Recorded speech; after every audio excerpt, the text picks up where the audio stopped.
Welcome to Maheshan IAS. Your rank is up. दलालों का कोई दल नहीं होता है, ना कोई वचन, ना कोई हल होता है। जहां बिक रहा हो झूठ सारे बाजार में, वो बाजार ही उनका राजमहल होता है। हेलो नमस्कार, जय हिंद, Vande Mataram. Welcome to Mahesan IAS digital platform today. आज आपके सामने एक दास्तान सुना रहा हूं कि कैसे अमेरिका ने, यानी विश्व शक्ति कहे जाने वाले अमेरिका ने घुटने टेक दिए हैं। कैसे पाकिस्तान ने सक्सेसफुली टॉक्स मीडिएट कर दी हैं, मीडिएशन कर दिया है। कैसे ईरान ने भी सीज फायर के लिए हां कर दिया है। आप सोच रहे होंगे, देखिए बहुत लोग वीडियो बनाएंगे इस टाइप से कि हार गया वो, हार गया ये, जीत गया वो। मैं आपको बता रहा हूं, डोनाल्ड ट्रंप की फटकर 4 हो गई है। बात ऐसी नहीं है कि ईरान जीत गया है, फट ईरान की भी गई है। बात ऐसी नहीं है कि इसमें इन दोनों के बीच में किसी का नुकसान नहीं हुआ है। सबसे बड़ा नुकसान यहां पाकिस्तान का हो रहा था, इसलिए वो मीडिएशन के लिए आगे आया है। तो बात यह है कि ईरान ने बहुत बड़ा क्लेम किया है कि हम जीत गए। असल में दुनिया को लग भी यही रहा है, लेकिन डोनाल्ड ट्रंप का भी जो तख्ता था, देखो कितना बड़ा डेवलपमेंट है कि जियोपॉलिटिकल सिनारियो एकदम चेंज हो जाएगा इस युद्ध के बाद। तो 2 हफ्ते का वॉर ट्रूस है, यानी युद्ध विराम है, लेकिन युद्ध विराम किसकी शर्तों पर हो रहा है? ईरान की शर्तों पर। मैं आपको सबूत दिखाऊंगा, प्रेस रिलीज दिखाऊंगा, उसमें उसने क्या कहा है, बहुत ध्यान से देखिएगा। उससे पहले मैं एक चीज बता देता हूं कि यह भारत के लिए कैसे फायदेमंद है, यह आपको बताऊंगा। यहां देखिए, यह एक आदमी है जिसको आप भी जानते हैं, मैं भी जानता हूं, अब तो शायद पूरी दुनिया इसको जानती है कि लुढ़कने वाला बैंगन भी इतना अनस्टेबल नहीं रहता जितना यह है। एक दिन ये इनको गाली देता है और कहता है हॉर्मुज को खोल दो हरामजादो, इस हॉर्मुज को खोल दो वरना तुम्हारी हस्ती मिटा दूंगा, सभ्यता मिटा दूंगा। फिर पता चली कि इससे कुछ फायदा नहीं हुआ, तो 8 बजे तक का तुमको टाइम देता हूं, भारत के टाइम के हिसाब से, यानी सुबह 5:30 बजे तक का तुम पे टाइम है। उसके बाद तुम्हारी सभ्यता ही खत्म कर दूंगा। और सिर्फ यही नहीं, कई लोगों ने अमेरिका से यह बयान दिया। फिर अमेरिका की मीडिया ने काफी वीडियो बनाए कि this is a war crime, this is against humanity.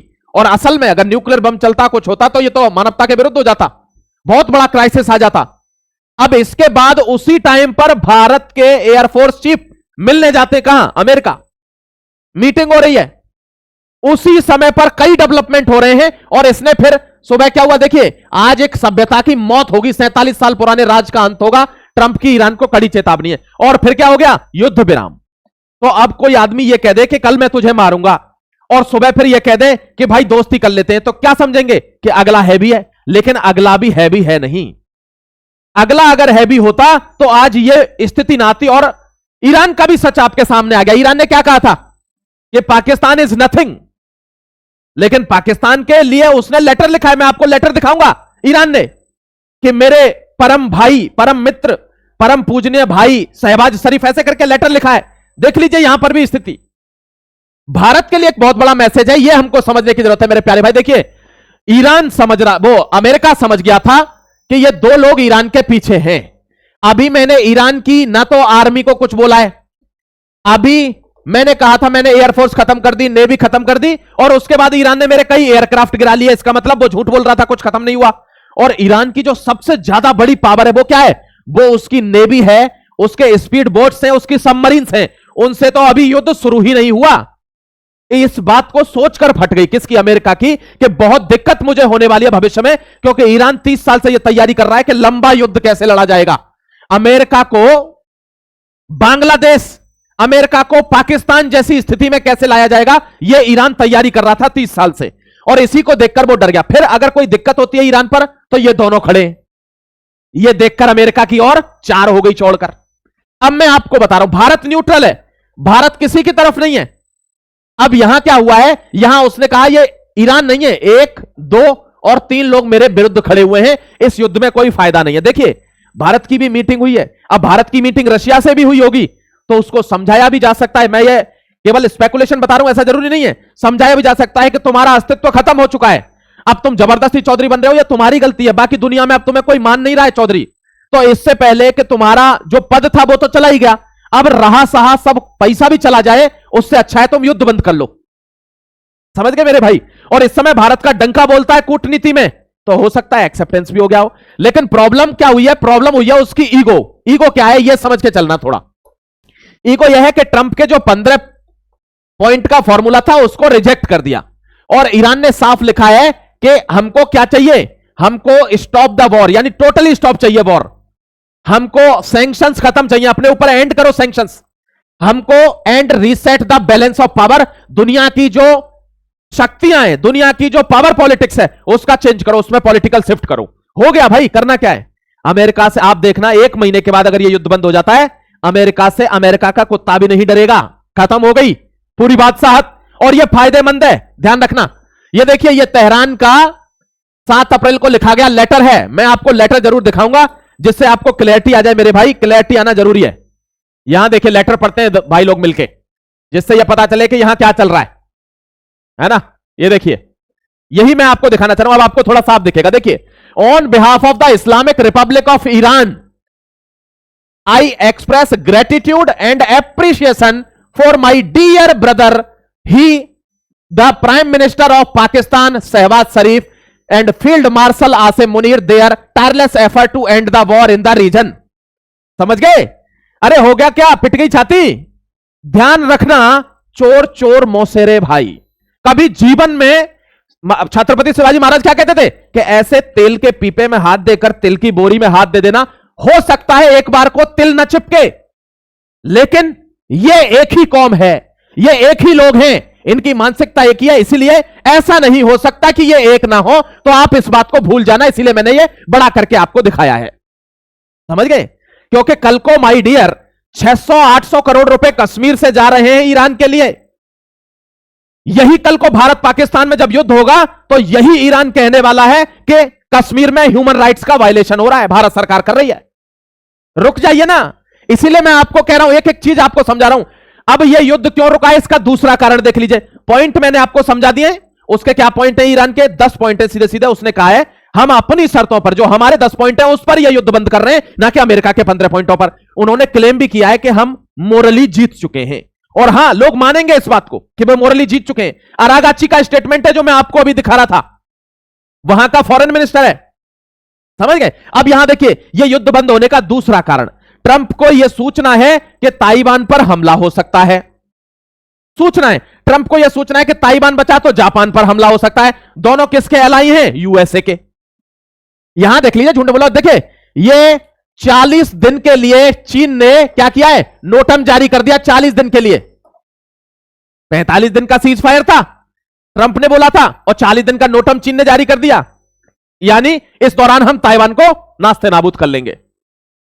शुरू में, अब ये पूरा साउथ चाइना सी है, इसमें यहां पर ये जो है ये ताइवान की अपोजिशन लीडर है। जैसे अपने यहां के अपोजिशन लीडर जाकर बाहर बुराई करते हैं ना भारत की, वैसे ही तालिबान की अपोजिशन लीडर चाइना से मिलने आई है अपने लीडर के खिलाफ, जो जापान के साथ दोस्ती कर रहा है और चाइना से बचना चाहता है। ये लीडर ऑफ अपोजिशन है ताइवान की, ये मिलने आई है चाइना से कि आप आक्रमण कीजिए, ऐसे में डोनाल्ड ट्रंप कुछ नहीं कर पाएगा। यह भी वन ऑफ द रीजन है कि क्यों डोनाल्ड ट्रंप ने युद्ध को बंद किया है, क्योंकि वो जानता है कि जब चीन आक्रमण करेगा तो मैं इंटरफेयर नहीं कर पाऊंगा, और जब मैं किसी के में इंटरफेयर नहीं कर पाऊंगा तो मैं किस बात का विश्व शक्ति। यह भी वन ऑफ द रीजन है, ध्यान रखिएगा मेरे प्यारे भाई, एक एक चीज का ध्यान रखना। ये देखिए, भारत में 2 Pakistani terrorist among 5 arrested in Jammu and Kashmir. आपने एक चीज देखी है, अभी डेली एक भी दिन ऐसा नहीं जा रहा है, हर दिन भारत में कोई ना कोई रैकेट का पर्दाफाश हो रहा है, जो पाकिस्तानी आतंकवादी पकड़ा जा रहा है वहां से, आईएसआई के हैंडलर के यहां से। एक भी दिन नहीं जा रहा है। इसका मतलब क्या है, अभी मणिपुर में आप देख लीजिए, कुकी मैती ने फिर एक बार हमला किया है, 5 लोग मर गए सिविलियन। वहां सीआरपीएफ कैंप पर हमला किया है, 5 लोग मर गए। मणिपुर में फिर हिंसा है। अब यहां पर आप एक चीज नोटिस करना, वेस्ट बंगाल में ममता बनर्जी बार बार हल्ला मचा रही है कि पाकिस्तान पर मोदी जी कुछ नहीं बोल रहे, पाकिस्तान पर मोदी जी कुछ नहीं बोल रहे। अब सबूत दिखा रहा हूं कि पाकिस्तान पर क्या बोला गया है, देख लीजिए। यह बिल्कुल ऐसे ही हल्ला मचाया जा रहा है जैसे कुछ दिन पहले कांग्रेस बोल रही थी कि मणिपुर नहीं जा रहे, मणिपुर नहीं जा रहे, क्योंकि मणिपुर में कौन बैठा था, ऐसे निशाना लगा के। और सुनो, जो मैथ्यू बेंडेक पकड़ा है भारत की इंटेलिजेंस ने, जो मणिपुर में बैठा था सुपारी लेकर, उसकी हालत क्या है, वीडियो दिखाऊंगा आपको, देखते रहना। लोग कह रहे थे उसको छोड़ दिया, भारत सरकार डर गई। भाई साहब, उस पर चला नहीं जा रहा है पैरों से। जैसे योगी बाबा इलाज कराते हैं ना वहां किसी अपराधी का, वही इलाज उसका हुआ है, व्हील चेयर पर चल रहा है, वो उठने की स्थिति में नहीं है। क्यों? क्योंकि नाश्ता दे रहे हैं ना सुबह सुबह कि बता किसने भेजा है। यहां देख लीजिए आप, राजनाथ सिंह की बिग वार्निंग है। इनसे एक रिपोर्टर पूछती है कि मोदी जी कुछ नहीं बोल रहे पाकिस्तान वॉर पर। राजनाथ क्या कहते हैं, मैं इस देश का रक्षा मंत्री हूं, इससे बड़ी कोई बात होगी क्या। मैं बोल रहा हूं कि आज से 55 वर्ष पहले 1971 में हमने पाकिस्तान के दो टुकड़े किए थे, एक पाकिस्तान और एक बांग्लादेश। अगर पाकिस्तान ने कोई बंगाल की तरफ हिमाकत भी की तो भगवान जानता है कि इसके कितने टुकड़े कर देंगे, बाकी देख लिया जाएगा। ये भाई साहब वार्निंग है, ये देख लीजिए। Only God knows how many parts Pakistan will be divided into if they cast an eye on Bengal. अगर उन्होंने बंगाल की तरफ नजर भी उठाई तो, if they cast an eye into Bengal, अगर निगाह भी उठाई तो सोच नहीं पाएंगे कि कितने टुकड़े हो जाएंगे। ये भारत के रक्षा मंत्री का स्टेटमेंट है। ये क्यों अमेरिका का सीज फायर करवाना चाह रहा है? क्यों? क्योंकि उसको पता है कि मैं हरकतों से बाज नहीं आऊंगा, जनता भूखी मर रही है, इंडिया में कुछ ना कुछ विस्फोट कराना होगा, फिर इंडिया मुझ पर एक्शन लेगा और फिर बेचारा बनकर यूएसए के पास जाऊंगा कि मुझे पैसा दो, मुझे पैसा दो, मुझे भारत ने मार दिया। और यूएसए फिर मेरे को $2 बिलियन देगा, उसमें से $1 बिलियन मैं अपना रखूंगा और $1 बिलियन बांट दूंगा, मैं सेट हो जाऊंगा अमेरिका में। ऐसी तैसी कराए पाकिस्तान। ये पूरे के पूरे प्लानिंग है आसिम मुनीर की। उसको इनको रिफाइन करे ताकि हमारा जरिए मुबादला बचे। आपका इस बारे में क्या ख्याल है? जी, हमारी रिफाइनरीज नहीं है, हमारे पास तो पैसे नहीं है रिफाइनरी बनाने के लिए, सीधी सी बात है। अब तुम्हारे पास तो पैसे नहीं है स्टील मिल बनाने के लिए, तो हमारे पास तो हम फुकरे हैं बेसिकली। तो हल्के में मत लेना, हर पाकिस्तानी उसकी सिक्योरिटी वाले की, जो आर्मी वाला है, उसकी यही प्लानिंग रहती है। बाजवा भी ऐसे ही मरा है, ध्यान रखना। ओनली गॉड नोज ये आदमी बोला था, उसको जवाब दिया है राजनाथ सिंह ने। ये वो जगह है जहां पर पत्रकार कहती है कि मोदी जी कुछ नहीं बोल रहे हैं, तब उन्होंने कहा बंगाल पर बुरी नजर डालोगे तो भगवान ही जानता है कि कितने हिस्सों में इस बार बांट देंगे। खैबर पख्तूनख्वा, बलूचिस्तान, सिंध और बचेगा बीच में कौन सा? लाहौर वाला पंजाब, क्योंकि पीओके तो हमारा है ना। तो ये टुकड़े वो गिन नहीं पाएगा। और यही राजनाथ सिंह कह रहे हैं बार बार कि ये जो स्टेटमेंट है ना, ये बहुत ही गैर जिम्मेदाराना है और इसका खामियाजा भी भुगतेगा। भूल गए क्या? ये भूल गए क्या? ये साइन भूल गए क्या? ये पता है कौन है दोस्तों? देखो आपको रिलेट कर देता हूं, देखिए पहचानिए इस आदमी को। ये कौन है? ये मेजर इकबाल का बाप है जो धुरंधर में था, मेजर जहांगीर। जो धुरंधर मूवी में मेजर इकबाल ने अपना बाप जो है पानी में डुबो के मारा था ना, जो उसको गाली देता रहता था कि तुम कुछ नहीं कर पा रहे हो, मैंने ये कर दिया था, वो कर दिया था। देख लो, इसी बहादुरी के किस्से सुनाता था वो। 90,000 93,000 पाकिस्तानियों का सरेंडर करवा के गया था ये जहांगीर, और यही रोटी खाता था, डेली सलाम ठोकता था यहां। और ये हमारे सामने बोलते हैं, इन्हीं को बोला है कि 55 साल पहले जो डिवाइड किया था फिर से वो डिवाइड होगा। ये है वो पिल्ला जो बोलता है कि इंडिया ने ट्राई किया तो इस बार कोलकाता हमारा निशाना होगा। मर गए रे तेरे बाप दादे कोलकाता का निशाना लगाते लगाते। टच कर जाओ तो वो बता देना, टच कर जाओ तो। भारतीय जाबाजों की छाती में इतना लोहा है बेटा कि तुम्हारी गोलियां टकराकर वापस तुम्हारी सीनों में घुस जाएंगी। इतना लोहा लेकर बॉर्डर पर खड़े हुए एलओसी पर ये भारत के जवान हैं, ये पाकिस्तान के भगोड़े नहीं है। घर में घुसकर मारेंगे ख्वाजा। देखिए बड़बोलापन, ये वही ममता बनर्जी है जिसने 50% बांग्लादेश और पाकिस्तान अपने अंदर बिठा रखे हैं। बांग्लादेश में किस लिए? चुनाव जीतने के लिए, वोटिंग के लिए। और वही अब बड़े बड़े बोल रहे हैं कि घर में घुसकर मारेंगे। ख्वाजा आसिफ के बयान पर भड़के हैं। अभिषेक बनर्जी कह रहे हैं कि मोदी जी कुछ बोल नहीं रहे ख्वाजा आसिफ के बयान पर, मैंने इसका नाम लिखकर रख लिया है, घर में घुसकर मारूंगा इसको। किसको? इसके भतीजे, इसके भांजे, इसके सारे रिश्तेदार तो तुमने अपने घर में बैठा रखे, मारोगे किसको? पहले उनको तो खाली कर लो। ये देखिए ये आदमी ये बयान दे रहा है, यहां देखिए मेरे दोस्त। Defence minister of Pakistan said that they will blow up Kolkata. PM Modi, union home minister Amit Shah and defence minister Rajnath Singh are silent. Rajnath Singh का ही बयान था ये कि सोच नहीं पाओगे इतने टुकड़े हो जाएंगे, भगवान ही जानता है। ये कह रहे हैं कि ये सारे शांत हैं, कुछ बोल नहीं रहे। हम शांत इसलिए हैं क्योंकि हम मारेंगे, समझ गए? तुम केवल बोल पाओगे। और ममता दीदी का देखिए कोई मतलब, मैं आपको बता रहा हूं, खड़गे का बयान सुना है आपने? खड़गे, इससे आप अंदाजा लगा लीजिए कि कांग्रेस कैसे कैसे आदमियों को ढूंढकर और भर्ती करती है और अध्यक्ष बनाती है। पता है खड़गे साहब का क्या बयान है? उम्र में बहुत बड़े हैं, बेइज्जती करना अच्छा नहीं लगता, लेकिन बुद्धि का स्तर इतना नीचे गिर जाएगा यह नहीं सोचा था। जिस देश में खाते हैं उसी पर थूक रहे हैं। कहते हैं कि लोग, बीजेपी की जो सरकार है वो गंवारों को और जाहिलों को बहला फुसला लेगी। केरल के लोग पढ़े लिखे हैं, इनको बहला फुसला नहीं पाएगी। पहली बात तो केरल भी भारत का अभिन्न हिस्सा है, वहां भी हिंदू रहता है, वहां भी भारतवर्ष के सनातनी रहते हैं। और रही बात पढ़े लिखे होने की, तो पढ़े लिखे तो तुम्हारे अल-फलाह यूनिवर्सिटी के आतंकवादी भी थे, और पढ़े लिखे वो लोग भी थे जो केरल में विस्फोट करते हैं।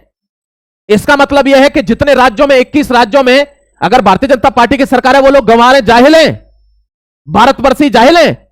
आप जवाब देना कमेंट सेक्शन में इस कांग्रेस की सड़ी हुई मानसिकता पर, जो भारत देश के इंटेलेक्चुअल्स को गंवार बोलती है, जाहिल बोलती है।